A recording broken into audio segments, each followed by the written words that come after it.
দিনের কাজের প্যারা থাকে দেখেই রাতে অনেকটা কাজ সাইডে রাখি। এখন ছেলেটাই বলতেছে ইফতারির পরে যে আম্মু একটু টমেটো মাখা খাবো। তো টমেটো মাখা খাইলে তো টমেটো কাটতে হইবে, শসা কাটতে হইবে, তারপরে কাঁচামরিচ সব কিছু কাইটা তারে টমেটো মাখা মানে বানাইয়ে দিয়ে তারপরে দেখা যায় অন্য কাজ কর্ম।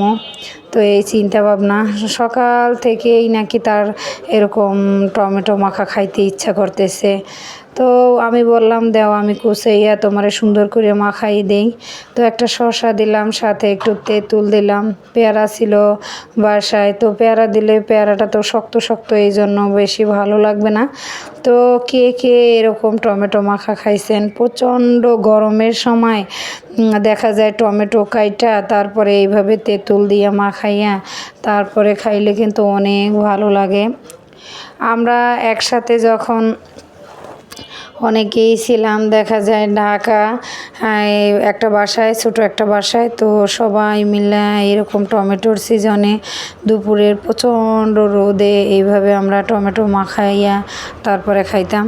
গ্রামে থাকতে হয়তো এতটা আনন্দ বা এরকম টমেটো মাখাইয়া খাওয়া বা এইভাবে কখনোই খাইনি, কিন্তু ওই বাসাটায় থাকতে যে এইভাবে টমেটো মাখা, তেঁতুল মাখা, বিভিন্ন কিছু যে বানাইয়া খাওয়া হইতো, সেই জিনিসগুলো আজকে এত বছর পর এখনও মিস করি। আসলে সমস্ত কিছুই কি জানেন, স্মৃতি। স্মৃতি এমন একটা জিনিস যা সহজে মানুষ মানে ভুলতে পারে না, এরকম একটা অবস্থা। আর যেটা আপনার ভালো লাগবে সেটা তো আপনি কোনো দিনই ভুলতে পারবেন না। তো আজকে যেহেতু ছেলেটা বলতেছে, আর ছোট মানুষ, আর টমেটো কুচাইলে কুচাইতে পারে বা নিজে বানাইলেও বানাইতে পারে, দেখা যায় আমাকে বলছে। আমি মেশিনের কাজটা রাইখা একটু সময়ের জন্য হইলো উঠা তারপরে তারে এগুলো আমি কুচাই দিছি। সে এখন ছোট ছোট হাত দিয়ে খুব সুন্দর করে মাখাইয়া সবাইকে আর কি দিবে।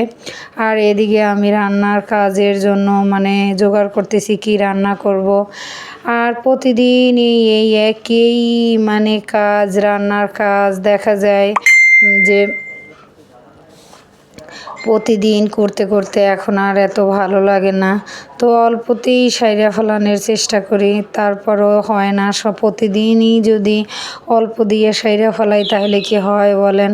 এজন্য দেখা যায় কালকে একটু বেশি করে মুরগির মাংস রান্না করছি, তো যাতে 2 দিন হয় এরকম।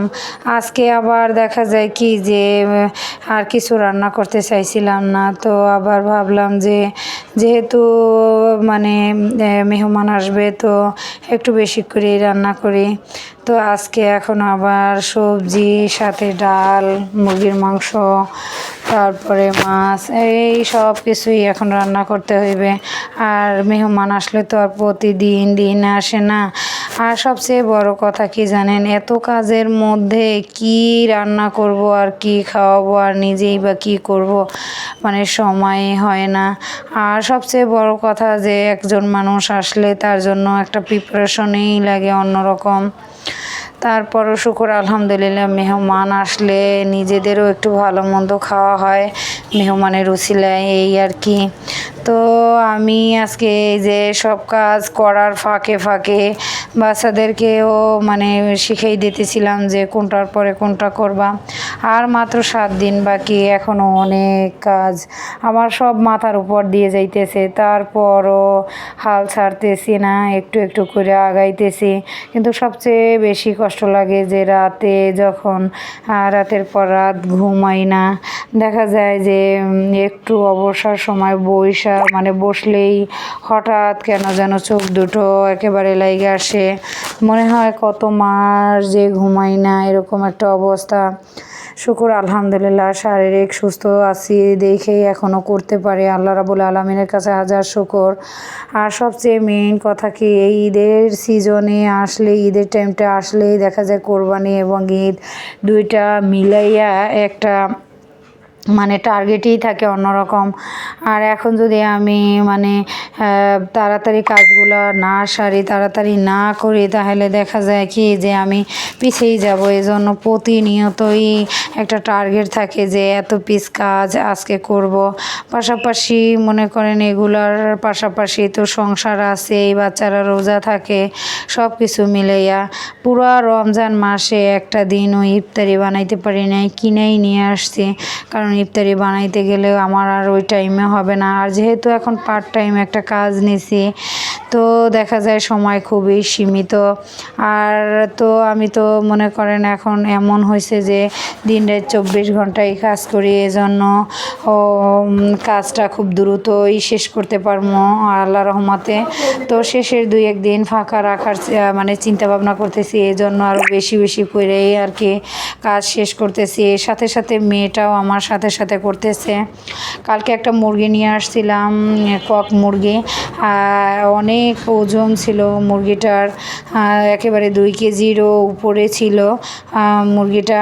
আর আসলে কি জানেন, এই মুরগির মাংস, এই যে মুরগির পেটের ভিতরে যে ডিম, এইগুলো নিয়ে একটা কুসংস্কার আছে। আপনারা কে কে এই ডিমগুলো এখন খান অবশ্যই কমেন্টে জানাবেন। কারণ কি যে একটা সময় না এই ডিমগুলো খাইতে দিত না মুরব্বি যারা ছিল তারা।